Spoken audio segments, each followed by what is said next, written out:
Welcome to the American Institute of Stress's official podcast, Finding Contentment. The goal of this podcast is to highlight new information about stress and stress management techniques.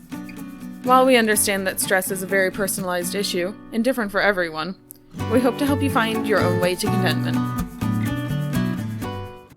Hey, hello, everybody. Welcome to Finding Contentment. This is the official podcast of the American Institute of Stress. I'm your host and executive director. It's Will Heckman. I want to take a moment to invite everyone that's listening right now to go to stress.org. We have a lot of great information, but we also have 2 free magazines. That's right, they're free and they're 2. Please subscribe to them. You're going to love them. One is Contentment. Just came out for the spring. The spring edition of Combat Stress is coming out. That focuses on vets and first responders. That's coming out. It's a great issue coming out. Make sure you go there. Make sure you subscribe. Speaking of subscribing, I'm going to ask you to do it again. Please hit the subscribe button. Makes my day, makes me feel so good. And besides, every time you subscribe, an angel gets their wings. All right, maybe not. All right, today we have a really good show. It's something a little bit different, but we have some very special guests. And for those of you who are regulars to the show, will see that it is a little different. Today, joining us is members of the band Ash Hollow. Before I introduce them, I want you to watch this.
That was amazing. The first time I saw that video, I was just blown away. And I'm so happy that they could be with us today. Let me tell you a little story of how I got introduced to Ash Hollow. So I was doing my YouTube, my Facebook thing. Yes, we have a Facebook page at the American Institute of Stress. Shame on you if you don't know that. Ash Hollow knows that because they mentioned us in one of their posts. These guys were so nice. They were putting on a concert for to benefit mental health, and one of the recipients for their donations from that concert is the American Institute of Stress, and they mentioned us. I want to publicly thank you guys. It's really awesome when people do that. We really appreciate that. We got to thank you for what you guys do. Well, I appreciate that too. I always like that, and that sometimes it's as good as a donation. Let me tell you a little bit about the band. Everybody listening, this band started back in the early 2020 with Corey and Tim. They formed a band in Seattle, and while they were both serving in the Army. By the way, thank you both for your service. And Corey brought in Quentin, and you guys will correct me if I get this story wrong, and not too long after that. And in February 2022, Corey and Tim finished your service with the Army. And but by the way, that's the United States Army. Just want to make that clear, just in case you're wondering. And in the following months, you were joined by some other guys, Ren and Tobin, and Ash Hollow came to being, and they play some great music. Just a real quick thing. I was talking to, in fact, he mentioned it in an interview that he gave to someone else. One of the psychologists who is a fellow of the American Institute of Stress, and they asked him what he does to relieve stress. And he said, this was Dr. Josh Briley, by the way. You're welcome, Josh. I'm going to tell everybody. He said when he takes a break from work, he goes out in his car and he turns on headbanging heavy metal music as loud as he can. And if you looked at him, it's, Josh is in a 3-piece suit or a 2-piece suit in a tie, and doesn't look at that guy to listen to heavy metal or rock. But you look at me, oh yeah, probably. All right. What this band has done, besides putting out some great music, is the fact that they have not only worked hard on writing their music, but they feel that their fans could relate to their story and what they have to say about stress and mental health. And the stress issues that they talk about, and we'll ask them questions about that and maybe get a better idea about it, are from their own life experiences. And in the hope that they can show people that they're not alone out there, and that through their music they can find a family of accepting and loving people. Well, who could ask for more? Please join me in welcoming Ash Hollow. Hi, guys. How's it going? Hey. Hi. Hey, do me a favor for all the people watching. Please introduce yourselves. Yeah, of course. Hi, I'm Corey. I'm the vocalist and frontman of Ash Hollow. My name's Tobin. I also go by Tobias. I'm a rhythm guitarist for Ash Hollow. I'm Tim. I play drums. Oh, you said that so defeatedly. You're like, I play drums. Yeah, I just play drums. The guy with after 10 years, the guy with the worst back. Right? Yeah. I have friends who are drummers. So, all right. So tell us a little bit of how you got started. I know a little bit about it, but I touched base with Corey. Tell us how this all started and why we connected. So, in a sense, the first song that we released that you showed in the video, technically was first started working on back in like 2018 with me and Quentin, just kind of hanging out before we graduated high school, jamming around, and then I left for the Army, and somehow, no idea how, but me and Tim happened to be in the same unit, and he was at my barracks. We were all, we were always partying on the weekends, and I heard guitars being played, and I was like, what's going on over there? So I went to check it out and met Tim, and we just got to talking, and one of us mentioned Cleveland. I don't remember who, but we were both like, wait, did you say Cleveland? Like, which part of Cleveland? Because whenever like someone asked us where we were from and we said Ohio, they're like, oh, which part? They never knew which like towns, so we always just say Cleveland as like a generalized location. We're like, wait, which part of Cleveland? and we grew up from like 30 minutes from each other. And Wow. then, Literally as you down the said, road. yeah, it's we had the same recruiter and never even knew it. That's awesome. And so you guys got together, you decided, okay, we're going to form a band. In a sense, yeah. Yeah, because you can. I mean, yeah, kind of. See, well, the way I remember it, it was like, so me and Corey, I had a couple guitars, and when we started getting to know each other a lot more, we would actually start. I go over to his room, and he set up this little cool like makeshift like home studio. Yeah. Yeah, and him and I would like, I don't know how many hours we probably have of just us just diddling around. Oh, there's at least 100 hours worth of, yeah, at least 100 hours worth of material we just have sitting. Yeah. But yeah, we used to just hang out, play guitar and stuff, and it was funny too because we were both in bands before we were in the military, and then basically I was actually planning on like re-enlisting, but then so I don't know, something along the line. One day, I guess I kind of sat there and thought about it, and I was just like, I think I kind of want to go home and I kind of want to do the music thing. Well, luckily enough, like we said earlier, like me and Corey basically grew up 30 minutes down the road from each other. And since he was pretty close and then I was pretty close, and I was just like, basically, yeah, that's how we kind of like ended up, hey, let's do this music thing. Let's see kind of like where it goes. I think this would be fun. Of what I've heard, you guys are really tight. I mean, you really do have a really good sound. I don't say that. Thank you. I can say nothing, but I'm telling you, I really liked it. Thank you. And us guys that listen to rock and roll in the 80s, we know good music. I'm telling you, you guys are good.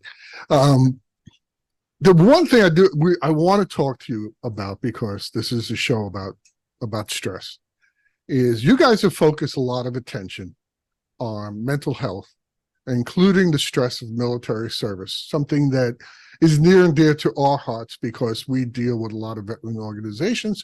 And like I said, we put out a magazine solely dedicated to veterans and first responders. What made you decide to go in that direction? And do you share that with your audience? Yeah, we definitely try to share it, definitely during more so during our shows than through our social media posts. At least I do when I'm introducing certain songs. At least for me, when it came to writing, that was the easiest thing to write about. That was the most upfront thing in my mind, was just a lot of things that happened throughout my life and within the career of the military and has definitely has caused certain things mentally for me, and I know for a lot of other people. And it was just easy to write, and it just kind of came out, and I couldn't stop it. So that's a lot of our songs definitely directed that way, because I definitely believe in writing about topics that are more personal instead of just picking a certain topic. Like not a lot of artists do, but some artists will just pick certain topics and go from there. I like to pull from my own personal experiences, because a lot of times music isn't just for like who's listening. It's a lot of times it's just for me too. So at least for that sense, I like writing that way. I mean, writing music is very similar to writing and journaling and writing poems. It can be very cathartic and very helpful to you. What do you guys recall mostly that was the most stressful kinds of things in the military? Besides, people in other countries trying to kill you. Just the service itself. I think a lot of people don't know. I think a lot of it was leaving at first. I know, as much as I wanted to get out of town, get out of the small town life, it was a lot different once I did get out, a lot different than I expected. And then just with a lot of times of having to disappear and not be able to use my phone to talk to family, especially when traumatic things were already happening in my personal life. I had to spend, I think, 3 months in the field right after, I think 2 days after I buried my father, and did not have any allowed use of my phone, so I couldn't talk to anybody besides, luckily for my, Tim was there, so luckily I had him there with me and my guys and my team. Tim definitely knows more of it too. Did you guys feel, Tim, also that is a support system in the military for you to go to other than each other? I mean, yeah, I mean, they do have, there are systems in place definitely with the military that, are there for you, that definitely, there for you if you need to. Like, you have the chaplain and stuff, and chaplain is actually, if you go to the chaplain, that's usually like my personal opinion was always the best resource, but they actually did have like a system in place through the medical corps or something, or whatever it was. They're from whatever. Which I never had any personal experience with it, so I can't really say anything about it. Right. But from some people I do know who went, there was definitely people who definitely went and definitely got the help they needed. But then there's always going to be a bad apple that goes in there, so they can try to get out of something, which that's anywhere you go, and then also, I mean, I'm sure with a lot of people, they tend to, well, a lot of maybe like more other like military people definitely know that definitely but sometimes they say go, but like, do they really mean you can go? And it's understandable. I get why, but at least for me personally, I always found that like all I had to do was go home and talk to my roommate or Corey or whatever. I just, today, blah, blah, blah, blah. And, that was it. Got up and did the next thing.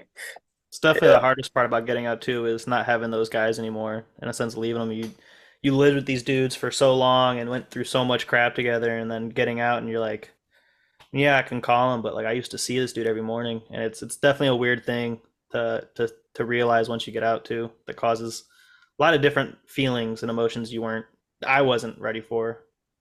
I've talked to people about that before. That transition from military to civilian life can be very stressful, because a lot of the things that you really just cherished about being in the military, the other people serving with you, the kind of life you led, the closeness, the camaraderie, the fellowship, in one day is gone. And that's a hard transition. I think what you guys have done is very admirable, because you kept that. Being in a band, I imagine, nobody's ever asked me to be in a band. Not yet. Yeah, it's not going to happen. It's really, they don't even want me to sing Happy Birthday. But being in a band, I kind of get the feeling it can be similar to being in service, because you have your brothers and sisters. We definitely look at it as like we're one big family, in a sense of just weirdos who don't look like we belong together, but we're definitely a family. Different kind of uniform. Yeah, exactly. We hang exactly. out sometimes, I promise. Okay, so let's talk a little bit about, because you guys are not just your average headbangers. You actually have a social voice, and you talk about the mental health and the stress that's going on, not only in the military but in general. You talk to a lot of young people. There's a lot of, I don't want to say it's new stress, because in a way it's not, and everyone is different, but there's a lot of people experiencing it at your age or younger that really don't have the experience or the tools to really handle all that. And I really admire that you guys speak up about it. What do you think is the reasons we're seeing such a drastic effect of stress and anxiety in vets that are getting out and others right now? The statistics are just very upsetting to me when I see what's going on in vet hospitals and VA and all the other places. What do you guys were there? At least for me, because I can speak on the side of getting out and going towards the school route, because that's the route I currently am in. And they kind of, like, yes, you have SFL TAP, which is a program that is very good and helps a lot of people a lot of times to be very successful on the way out, but a lot of times once you're out, if your unit or certain things don't happen, you don't get communicated certain things or because there's a lot of times where someone will get a lot more information where someone doesn't get as much information. It's a lot of times it's base to basis based only because of who's working with that soldier, because each one is a different counselor. And at least for me, I had no, like, luckily I had Tim and my brother and a bunch of other fellow vets that were family friends that were able to help me just find out the information on what the next steps were to do, because a lot of times it's really hard to find. I hear that, and I hear that often, that, a lot of times, and I also hear when guys who are in the service, and you can tell me more about this if it's true or not, is that if they do go seeking help, there can be a stigma attached to it. And some of them are a little, so let's say, self-conscious about doing that, and it might keep them from doing it. It's definitely not as much as it used to be, but it's definitely still a stigma. Not as much in my world as the mechanics. Tim could speak a little bit differently on the infantry world on if there was a stigma or not. Tim, what do you think? I mean, yeah, there was definitely a little bit of a stigma for sure. I mean, especially I think in a lot of like combat arms, it's a lot of,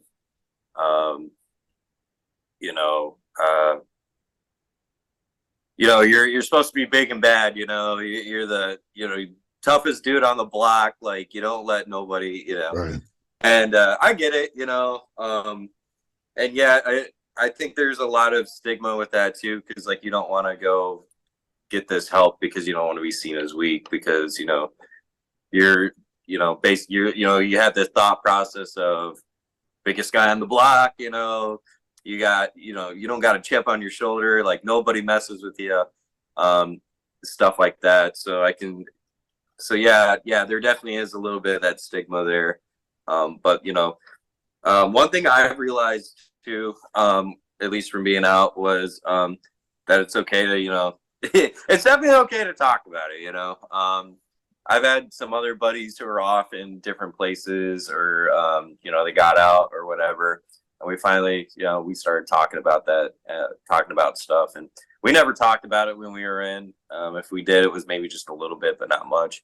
But now, we talk about it a little more, and it seems like there's a little more of I guess for lack of a better term, closure, I guess, is the best way to say it.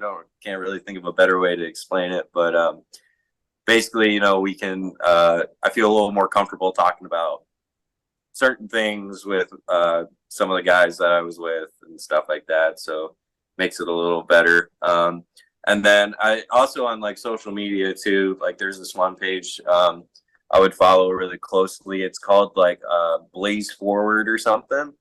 And the guy who runs it, I think he's like a psychologist or something, that deals with like vets and stuff, and talks about, trauma is trauma no matter what it is, basically. So like, some people have a trauma with, maybe you saw somebody get hit by a car or something, or, you saw somebody slap somebody. It's trauma no matter what. It's just, how your brain dealt with it. So it kind of goes over a lot of different things, and, good positive coping mechanisms, if you're stressed out or, something like that. I tell you what, I think you use the exact phrase. Closure is a great way of saying it, because you're closing off a part of your life that you lived every day, from sun up to sundown, and actually 24/7. Not even sun up to sundown. And when the ability to put a period at the end of that service has got to be helpful. Yeah. I'm a little older than definitely. you guys, and I've had friends in every war since World War II, and some of them never said a word about it, and you could tell it. You could tell it affected.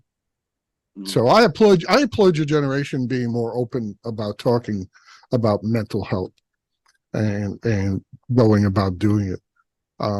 How do you guys approach conversing with your audiences about the issues of mental health and stress and anxiety and things like that? At least for me, I try to be honest with what the true intentions of what I was saying in the songs. Because a lot of times, especially with heavier metal music, it's definitely a lot harder to understand some of the vocalists. So I always at least try to give a story or what was going through my head when I wrote it. And especially with our one of our songs that a lot of people are like that hasn't been released yet, but we are working on recording, is called "Carry Me," and that whole song is literally talks about, in a sense of the army terms, be a battle buddy. You know, no matter what, if your friend, like, if he says like, "Hey man, can we talk for a little bit?" Drop, like, give the time.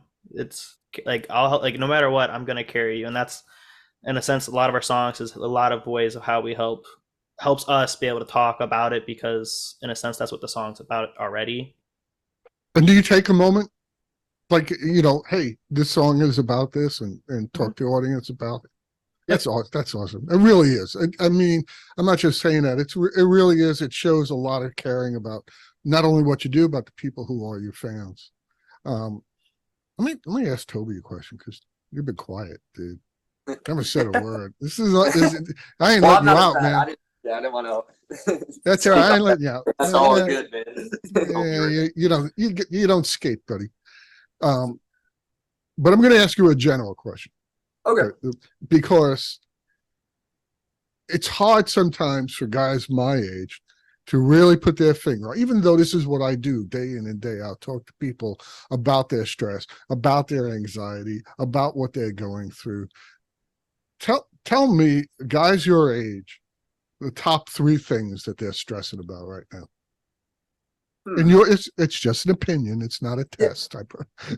That's a good question. I mean, for me, I guess personally speaking, one thing that might add a little stress to life is just fear of, I guess, rejection or not being accepted for who you are. Maybe that fear that you're not, I don't know, not seen as what you want to be.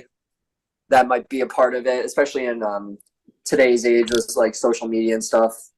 People are, putting themselves out there in ways that haven't been done previously. So it's definitely a weird thing to be kind of putting yourself out there and having people look at you in ways. And sometimes your natural reaction is like, oh, maybe I'm not sure if they'll like me for this or that. And it kind of, I don't know, it's just like a in the back of your mind kind of deal.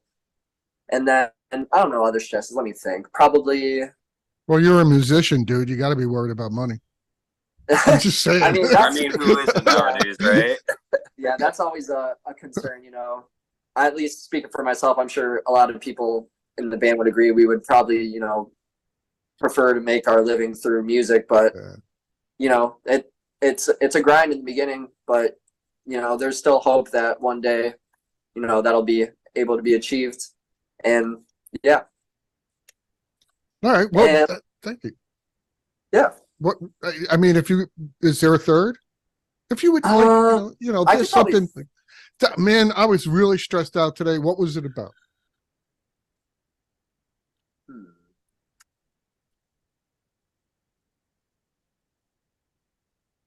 Maybe like stressed about the uncertainty of things, or just the future kind of thinking. I tend to find myself finding a reason to always look ahead to the future, and sometimes that's not always the best place to be in. You want to be, present with your life, but sometimes it's easy to just start thinking about future events just to, Well, I gotta tell you guys, way back when I was your age, those were probably the same things. We thought about the same things. Did we fit in? Oh, we say my hair was just as long as yours. There's pictures of that somewhere. I did not fit in. I had a pierced earring back in the 80s and worried about stuff like that, worried about the future. Hell, man, the Vietnam War just ended and there were riots in the streets, and we had a president resign because he was, I don't know, they thought he was a big crook. Compared to today, I don't know.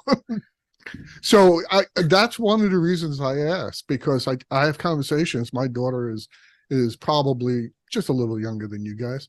And I asked her, and you're looking at the future and thinking, oh my God. And I'm thinking, well, hold on. We thought the same thing, and it was okay. It works out, so I appreciate you sharing that, because it's a help for everyone listening, all the listeners out there, to understand that a lot of things that they're feeling are perfectly normal. Everybody's feeling them. Everybody has those stressful things. You guys are also stressed because you got a new song and you actually have to learn to play it and all that stuff. But that's a good stress. And we have to remember there's good stress and bad stresses. Definitely. The good stresses make you a person, make you happy. So I'm really glad. Thank you for sharing that. Now, tell me about a situation where, if you can, where your music and you're talking to people about mental health and stress has maybe helped them a little bit. Has that happened to you? I don't think yet. I haven't. At least I haven't heard anything. I don't know about anybody else. To be determined. Maybe, but I mean, it's. I mean, there. Yeah, I don't know. I haven't. Like I said, I haven't heard anything about it. I think. I think the one of the most awesome things we heard though was that pretty much everybody that was there watching us definitely and really enjoyed what we were doing for sure. That's great. And I know you did a concert, you're doing a concert, and part of the proceeds are being donated, some to the American Institute of Stress. I want to thank you for that publicly again. And but even doing that, even saying that, has a lot of meaning behind it. Your band has a social conscience.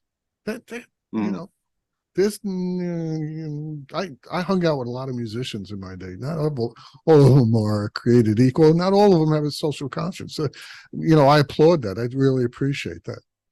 All right. What's next for Ash Hollow? What's coming up? We have a whole ton of stuff coming up. We are currently in the process of recording our next release called Burn Up. And then we have a show this coming Friday on May 12th at the in Lakewood at the Mercury Music Lounge. That is also another mental health benefit show. Then we have our first ever co-headlining show May 24th with a artist called Alex. She's from New Jersey. And where is this? This is Grog. Yeah, this is at the Grog Shop in Cleveland. Okay. And then I have them all right here on my phone. Give me one sec. Well, and a they can always shop's gonna definitely be a lot of fun. Yes. And they can always We're follow playing you with our on friends from Ground State. Oh, cool. And they can find you on Facebook and see your schedule, and Yep. you have your own web page. Yep. Give us the web address. It is ashhollowband.com.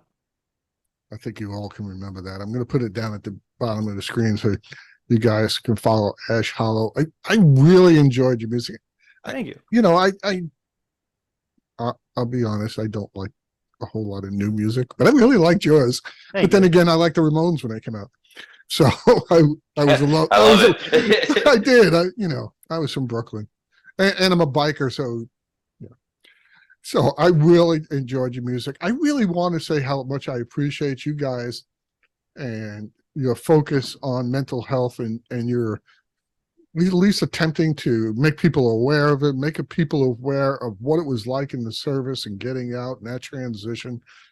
It's important. It's important that we all hear it. And I want to thank you. I also want to thank you for being here. I know this Thank you was for a having long us. time trying to get this done. I'm so happy we were able to do that. One last thing I want you all to do, all of you, is give me your go-to of what you do, that one thing that you do. You all can't say the same thing. And please keep it PG. But the one thing that you go to when you're really stressed out to help you manage or relieve your stress.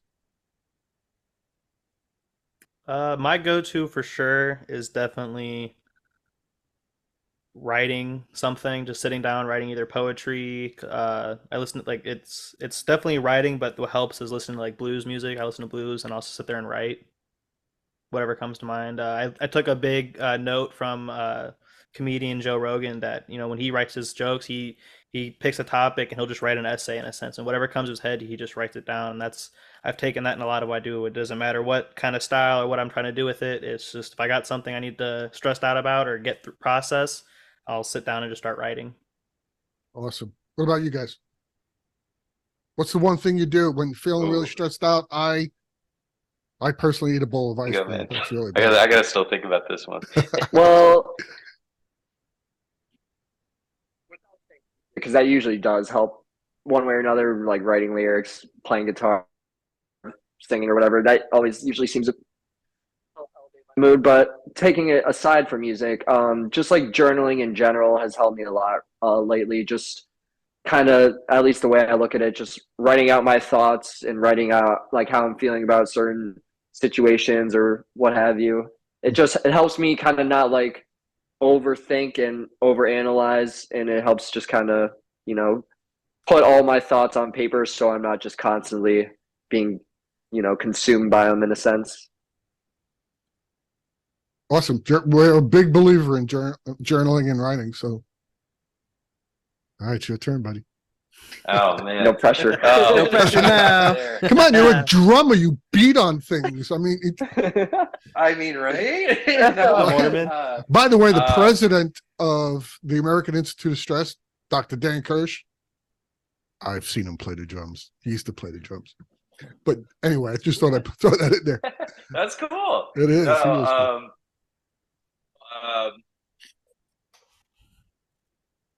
One thing a good friend of mine, him and I do. So we're both kind of night owls too. And usually, if I don't have work the next day and he doesn't have work the next day, what we'll do, we have this little spot because we grew up in a town on the shore of Lake Erie, and we have a spot we'll go to, and there's this tree there, and we'll climb up into this tree with my buddy will bring his acoustic bass and his acoustic guitar, and him and I will strap these up. We'll strap them on each other. We'll climb up into this tree, and we'll sit there and watch the sunset and jam. That's awesome. What a great stress reliever. That's hard. Why would you even have to think about that? I love that idea. I've done it myself. I know it sounds really weird, but when you climb up into a tree, I just feel better. Is that not true? There's a sense of freedom with it. Yeah, too. a sense of freedom is what I was going to say. Yeah, freedom.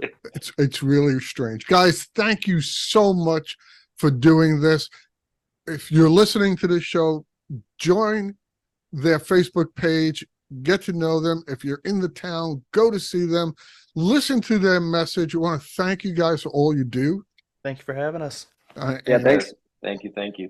It's our pleasure. And everybody listening, don't forget to visit us at stress.org and get some information, some tools and techniques to help you manage your stress. Sometimes it's listening to rock and roll. But I hope the information that you heard today from Ash Howell and myself will help you all to find contentment. Good day, everybody.